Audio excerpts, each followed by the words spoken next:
আল কোরআনে বর্ণিত একমাত্র সাহাবীর নাম হচ্ছে যায়েদ ইবনে হারেসা রাদিয়াল্লাহু আনহু।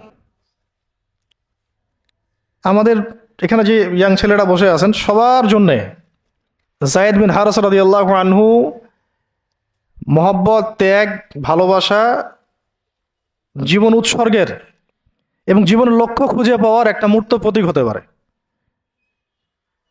একটু মনোযোগের সাথে অংশটা শোনেন, এটা শেষ অংশ। একমাত্র সাহাবী আল কোরআনে বর্ণিত যার নাম আল কোরআনে এসেছে তিনি হচ্ছেন যায়েদ বিন হারেসা রাদিয়াল্লাহু আনহু। তার বাবার নাম হারেসা। ঘটনা এমন ছিল যে ছোটবেলায় তার মা তাকে নিয়ে এক জায়গায় যাচ্ছিলেন।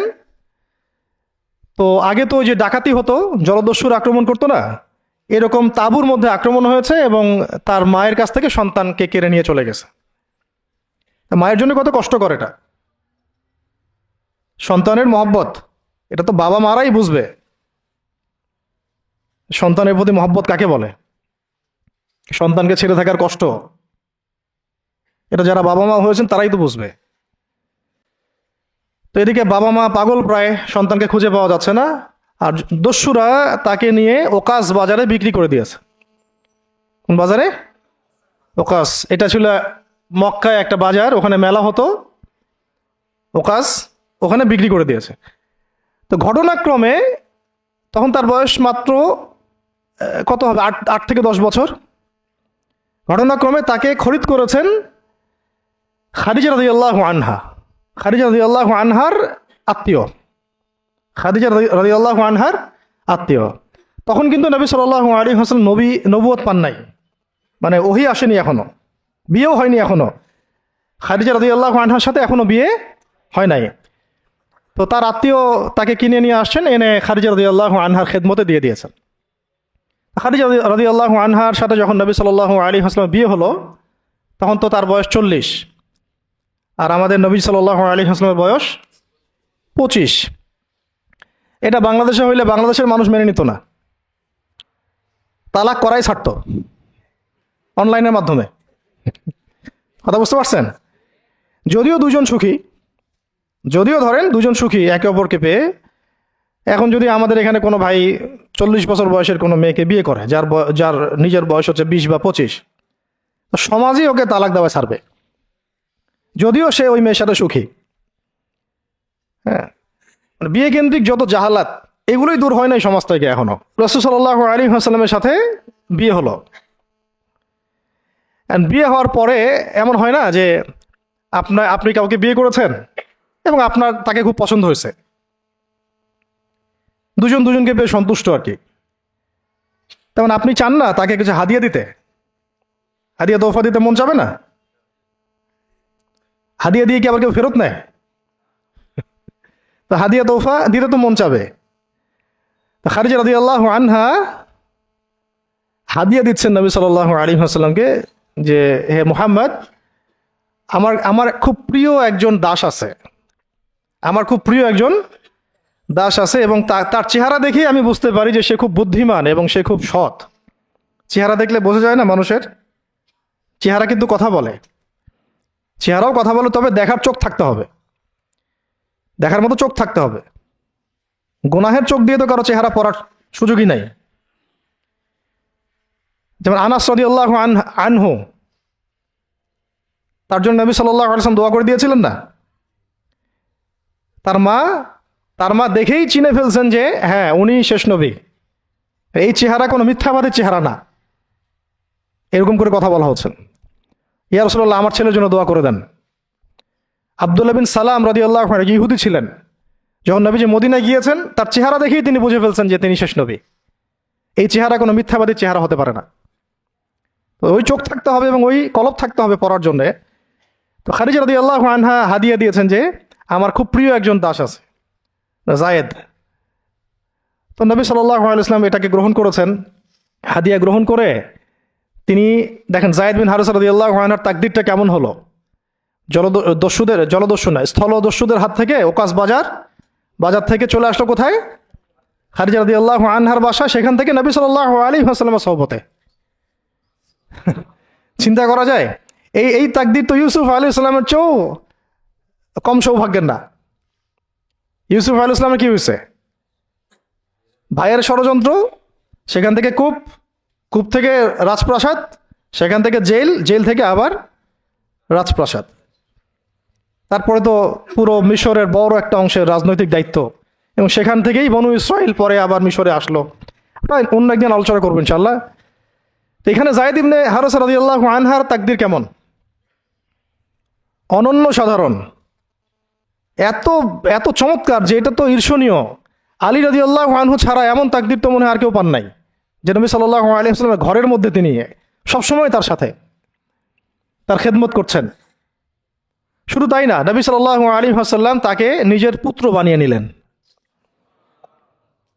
যায়েদ আমার পুত্র, যায়েদ আমার ছেলে। দাস রাখলেন না। যখন তিনি যায়েদ বিন হারেসা রাদিয়াল্লাহু আনহুকে পেলেন, তো সবার সামনে এলান করে দিলেন যে সে আমার দাস না, ও আমার ছেলে, যায়েদ আমার ছেলে। নবী সাল্লাল্লাহু আলাইহি ওয়াসাল্লাম বলছেন যায়েদ আমার ছেলে, বলছেন যে আমি তাকে ভালোবাসি, ও আমাকে ভালোবাসে। অথবা একটাকে এভাবে আসছে যে আমি তার উত্তরাধিকারী, সে আমার উত্তরাধিকারী। যায়েদ বিন হারেসা রাদিয়াল্লাহু আনহুর লকব ছিল হিব্বু রাসূলিল্লাহ, রাসূল সাল্লাল্লাহু আলাইহি ওয়াসাল্লামের প্রিয় ভাজন, প্রিয় ভাজন। আর যায়েদ বিন হারেসা রাদিয়াল্লাহু আনহুর ছেলের নাম Osama bin Zayd, Osama bin Zayd. Zayd Zayd bin Haritha রাদিয়াল্লাহু আনহুকে একবার তিনি একটা সেনাবাহিনীর কাফেলার দায়িত্ব দিয়েছিলেন। কিছু কিছু সাহাবী একটু আপত্তি করেছিলেন, বয়স কম, আরও যোগ্য সাহাবী আছে। আবার ঠিক ওসামা বিন যায়েদ রাদিয়াল্লাহু আনহুকে যখন নবী সাল্লাল্লাহু আলাইহি ওয়াসাল্লাম শেষে একদম ইন্তেকালের কয়েকদিন আগে জুরফে একটা সেনাবাহিনীর দায়িত্ব দিয়ে পাঠিয়েছিলেন, তখনও কেউ কেউ আপত্তি তুলেছিল যে ওসামার বয়স কম, 19 বছর 20 বছর বয়স, আরো বড় বড় যোগ্য সাহাবী আছে। তখন নবী সাল্লাল্লাহু আলাইহি ওয়াসাল্লাম বলেছিলেন যে ইতিপূর্বে তোমরা যায়েদের ব্যাপারেও আপত্তি তুলেছিলে, আর আজকে তোমরা ওসামার ব্যাপারেও আপত্তি তুলছো। তোমরা জেনে রাখো, তার বাবা এবং সে, মানে যায়েদ বিন হারেসা এবং ওসামা বিন যায়েদ, এই দুজনকে আমি ভালোবাসি। এই দুজন আমার প্রিয় ভাজন, এই দুজন আমার প্রিয় ভাজন। তো যায়েদ ইবনে হারেসা রাদিয়াল্লাহু আনহু এখানে বড় হতে লাগলেন। এক পর্যায়ে তো ওহী আসলো, ইসলাম কবুল করলেন। ইসলাম কবুল করার পরে, ইসলাম কবুল করার আগে একটা ঘটনা ছিল, ওইটা ভুলে গেছিলাম, দেরি হচ্ছে কি?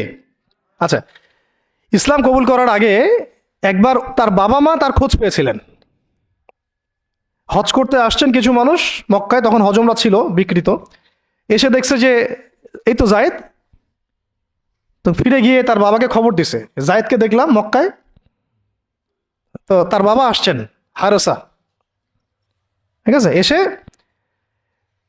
চিনতে পারছেন আমার ছেলে। তো মুহাম্মদ সাল্লাল্লাহু আলাইহি ওয়াসাল্লামকে বলেছেন যে আমার ছেলেকে আমি কিছু মুক্তিপণের বিনিময়ে নিয়ে যেতে চাই।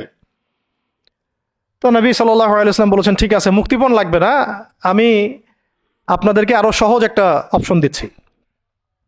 আপনার ছেলেকে ডাকি, সে যদি আপনাদের সাথে যেতে চায় তাহলে কোনো টাকা পয়সা লাগবে না, এমনি নিয়ে যাবেন। যদি যেতে না চায় তাহলে আমার কিছু করার নেই। তখন তার বাবার সামনে তার ছেলেকে আনা হলো, বলা হলো যে ওনাদেরকে চিনতে পারো? হ্যাঁ, উনি আমার বাবা হারেসা, উনি আমার চাচা, উনি আমার মামা, এভাবে বলছেন। তো তার বাবা বলছেন যে আমার সাথে চলো বাসায়। সরাসরি বাবাকে বলে দিলেন যে আমি আপনার সাথে যেতে পারবো না, আমি মুহাম্মদ সাল্লাল্লাহু আলাইহি ওয়াসাল্লামের সাথে থাকতে চাই। তো বাবা বলছে এ কেমন কথা? নিজের বাবার সাথে যাবা না, নিজের বাবার পরিবারে যাবা না, বাবার ঘরে যাবা না, উনি তো তোমার আপন কেউ না। যায়েদ ইবনে হারেসা রাদিয়াল্লাহু আনহু বলছেন যে আমি তার মধ্যে এমন কিছু দেখেছি যে আপনারা কেউ দেখতে পারবেন না। এটা সম্পর্ক, মহব্বত, এগুলোকে সম্পর্ক বলে, মহব্বত বলে। অথচ কেউ কাউকে চিনে না, মানে কেউ কারোর সাথে কারো রক্তের সম্পর্ক নাই। আর নবী সাল্লাল্লাহু আলাইহি ওয়াসাল্লাম তাকে বললেন তখন যে যায়েদকে আমি মুক্ত করে দিয়েছি, যায়েদ আমার দাস না, যায়েদ আমার ছেলে, যায়েদ আমার ছেলে, আমি তার উত্তরাধিকারী, সে আমার উত্তরাধিকারী, আমি তাকে ভালোবাসি। তার উপাধি হয়ে গেল হিব্বু রসুলিল্লাহ, রসুলের প্রিয় ভাজন। সবাই তাকে এই নামে ডাকা শুরু করলো, রাসূলের প্রিয় ভাজন, রাসূল তাকে ভালোবাসে, রাসূল তাকে ভালোবাসে, রাসূল তাকে ভালোবাসেন। আর আমি বলছি রাসূল কে? সাল্লাল্লাহু আলাইহি সাল্লাম, যাকে আল্লাহ ভালোবাসেন। রাসূল কে? যাকে আল্লাহ ভালোবাসেন। তো এখন যখন নবুয়ত প্রাপ্ত হলেন, তখন আপনারা তো সবাই জানেন যে প্রথম 13 বছর মক্কায় কাটানো হয়েছে। এই প্রথম 13 বছরে যে কি পরিমাণ নির্যাতন সহ্য করতে হয়েছে, এটা ভাষায় প্রকাশ করার কোনো কিতাব পাওয়া যাবে না। আর এটা লেখার মতো কোনো কলম নাই, কোনো হাত নাই। ওইগুলো নিয়ে আমরা ইনশাল্লাহ পরে কথা বলবো। আজকে শুধু একটা দুইটা জায়গা বলতেছি। একটা সফর ছিল তাইফের সফর। কিসের সফর? এই যে হুট করে শুনলেন তাইফের সফর। তাইফের সফরের আগে 10 বছর আছে। এই 10 বছরে এত নির্মম নির্যাতন সহ্য করতে হয়েছে, যেটা তাইফ পর্যন্ত যেতে রাসূল সাল্লাল্লাহু আলাইহি ওয়াসাল্লামকে বাধ্য করেছে। মক্কার অবস্থা কোন ঠাসা, মানে অত্যাচার হতে হতে হতে হতে এমন একটা অবস্থা, সাহাবীদেরকে চোখের সামনে শহীদ করা হচ্ছে। বেলাল রাদিয়াল্লাহু আনহুকে এইভাবে নির্যাতন করা হচ্ছে। সুমাইয়া রাদিয়াল্লাহু আনহাকে মেরে ফেলা হলো, শহীদ করা হলো। গরিব সাহাবীদেরকে নির্যাতনের স্টিম রোলার চালায় দেওয়া হচ্ছে। এক পর্যায়ে বাধ্য হয়ে অনেক সাহাবী আবিসিনিয়াতে চলে গেলেন, ইথিওপিয়ায়। আবার 3 বছর নবী সাল্লাল্লাহু আলাইহি ওয়াসাল্লাম এবং বনু হাশেমকে বয়কট করা হলো, মনে আছে? একদম বয়কট করা হলো 3 বছর। গাছের ছাল পাতা খেয়ে সাহাবীরা থাকা শুরু করলেন। চতুর্দিক থেকে রাস্তা বন্ধ, সামাজিক নির্যাতন, রাজনৈতিক নির্যাতন, গালিগালাজ, আপনজনদের গীবত, তহমত, একেবারে পাথর নিক্ষিপ্ত চলতেছেই চতুর্দিক থেকে। আবু লাহাব, আবু জেহেল, আবু সুফিয়ান সবাই উঠে পড়ে লাগছে, পুরো সমাজ বিরুদ্ধে চলে গেছে। এরকম হালত বোঝার জন্যও ওইরকম সিচুয়েশন ফেস করা দরকার। এটা পড়ি আমরা তো এগুলো পড়ি, এগুলো তো আমরা বুঝি না, উপলব্ধি করতে পারি না, কারণ আমরা এই ফেজগুলো দিয়ে যাই নাই। যারা টুকটাক গিয়েছেন তারা কিছুটা আঁচ করতে পারেন। এরকম একটা অবস্থায় যখন চতুর্দিক থেকে রাস্তাটা বন্ধ মনে হচ্ছে, তখন নবী সাল্লাল্লাহু আলাইহি ওয়াসাল্লাম তায়েফে গিয়েছিলেন তায়েফের 3টা বড় বড় গোত্রকে দাওয়াত দিতে। উদ্দেশ্য হচ্ছে তায়েফবাসী যদি ইসলাম কবুল করত, তাহলে মক্কার এই কুরাইশদের বিরুদ্ধে একটা বড় সাপোর্ট পাওয়া যেত। ঠিক আছে? এটা কিন্তু একটা হিজরতও, এটাও কিন্তু একটা হিজরত। এর আগে একটা হিজরত হয়েছে আবিসিনিয়াতে, তায়েফেও। এটাতে ওই সাফল্যটা আসে নাই, তায়েফবাসী ইসলাম কবুল করে নাই। পরবর্তীতে আল্লাহ পাক মদিনাবাসীকে কবুল করেছেন। ওগুলো আমরা পরে আস্তে আস্তে আলোচনা আনবো ইনশাল্লাহ। আজকে শুধু এতটুকু বলছি তায়েফের কথাটা। এইখানে সময়টা চিন্তা করবেন, সময়টা ছিল জুন জুলাই মাস, জুন বা জুলাই মাসের মতো অবস্থা। মানে কাঠ ফাটা রোদ বলতে আমরা যা বুঝি, প্রচণ্ড রোদ, প্রচণ্ড গরম, মরুভূমির উত্তপ্ত একটা অবস্থা। এই অবস্থায় মক্কা থেকে তায়েফের ডিস্টেন্স হচ্ছে প্রায় 100 কিলোমিটার, প্রায় 100 কিলোমিটার। যারা তায়েফে গিয়েছেন তারা হয়তো জানবেন, এটা পাহাড়, মাটির নিচ থেকে তায়েফ শহরটা দেখা যায়। এই যে পাহাড়ের গা বেয়ে যে উঠতে হয়, এখন তো গাড়ি আসছে, গাড়ির যুগ, এই গাড়ি দিয়ে উঠতেও এই নিচ থেকে উপর পর্যন্ত 40 কিলোমিটার, পাহাড়ের গা বেয়েই 40 কিলোমিটার রাস্তা এইভাবে সফর করে করে করে করে তায়েফের শহরের উপরে পৌঁছাতে হয়। এই কাজটা নবী সাল্লাল্লাহু আলাইহি ওয়াসাল্লাম তার সময় করেছেন পায়ে হেঁটে, তাও জুন জুলাই মাসের মতো উত্তপ্ত অবস্থায়, গরমের অবস্থায়। এবং এই সফরে নবী সাল্লাল্লাহু আলাইহি ওয়াসাল্লামের সাথে মাত্র একজন সাহাবী ছিলেন। সেই সাহাবীর নাম যায়েদ ইবনে হারেসা রাদিয়াল্লাহু আনহু, আর কেউ না, রাসূলের প্রিয় ভাজন। তাহলে বুঝতে পারছেন কত কত কাছের সম্পর্ক। আর কেউ না, কোনো সাহাবী না, যায়েদ ইবনে হারেসা রাদিয়াল্লাহু। ঠিক যেমন গারে সাওরে কেউ নাই, কোনো সাহাবী নাই, কে আছেন? আবু বকর রাদিয়াল্লাহু আনহু। আয়েশা রাদিয়াল্লাহু আনহা বলতেন মাঝে মাঝে যে যদি রাসূল সাল্লাল্লাহু আলাইহি ওয়াসাল্লাম জীবিত থাকতেন, তাহলে যায়েদ ইবনে হারেসা রাদিয়াল্লাহু আনহুকে মনে হয় তিনি তার পরবর্তী স্থলাভিষিক্ত হিসেবেই ঘোষণা করে দিয়ে যেতেন। এত ভালোবাসতেন তিনি তাকে, মনে হতো যেন যায়েদ বিন হারেসা রাদিয়াল্লাহু আনহুকে তিনি পরবর্তী স্থলাভিষিক্ত করে দিয়ে যাবেন, এত ভালোবাসতেন। যখন যায়েদ বিন হারেসা কোনো সফর থেকে ফিরত, আমি, আয়েশা রাদিয়াল্লাহু আনহা বলছেন, আমি রাসূল সাল্লাল্লাহু আলাইহি ওয়াসাল্লামকে এত, মানে কি একটা বস গ্রিটিংস বলি না আমরা, অভিবাদন, এত ব্যস্ত হয়ে অস্থির হয়ে আলিঙ্গন করতে দেখি নাই যেমনটা যায়েদ বিন হারেসার ক্ষেত্রে তিনি করতেন। বহু সফরে তিনি তাকে পাঠিয়েছেন, সারিয়া অভিযানে। সারিয়া মানে যে সফরগুলোতে আমাদের নবীজি নিজে যান নাই, কিন্তু সাহাবীদেরকে পাঠিয়েছেন কোনো সামরিক অভিযান, এটাকে বলা হয় সারিয়া। আর গাজওয়া হচ্ছে এমন যুদ্ধ যেখানে নবীজি নিজে গিয়েছেন, অ্যাজ এ কমান্ডার উপস্থিত ছিলেন। তো একবার একটা সফর থেকে যায়েদ ইবনে হারেসা রাদিয়াল্লাহু আনহু এসেছেন। আয়েশা রাদিয়াল্লাহু আনহা বলছেন তার গায়ে, আমাদের নবীজির গায়ে সতরটা কোনো রকম ঢাকা ছিল, উপরে পোশাক নাই, মানে গায়ের উপরের পোশাকটা তিনি পরেনি নাই। এই অবস্থাতে তিনি আয়েশা রাদিয়াল্লাহু আনহার ঘরে ছিলেন। ওইখানে এসে যায়েদ ইবনে হারেসা রাদিয়াল্লাহু আনহু নক করেছেন দরজায়। ওই অবস্থায় তিনি উঠে গিয়ে যায়েদ ইবনে হারেসা রাদিয়াল্লাহু আনহুকে আলিঙ্গন করা শুরু করলেন, কপালে চুমু দেওয়া শুরু করলেন যে আমার প্রিয় ভাজন আসছে। ওই সাহাবীকে সাথে নিয়ে তিনি সফর করছেন তায়েফে। তায়েফে যাওয়ার পরে 3টা গোত্রনেতা ছিল ওখানে। অনেক বড় কথা, তো আমি অল্প করে বলছি সময় সংক্ষিপ্ততার কারণে। একটা গোত্রনেতার নাম হচ্ছে আব্দে ইয়ালাইল। এর আন্ডারে বহু মানুষ ছিল। যদি সে ইসলাম কবুল করতো তাহলে ওই সবাই ইসলাম কবুল করতো, সে করে নাই। একটা গোত্রনেতার নাম ছিল আব্দে মাসউদ।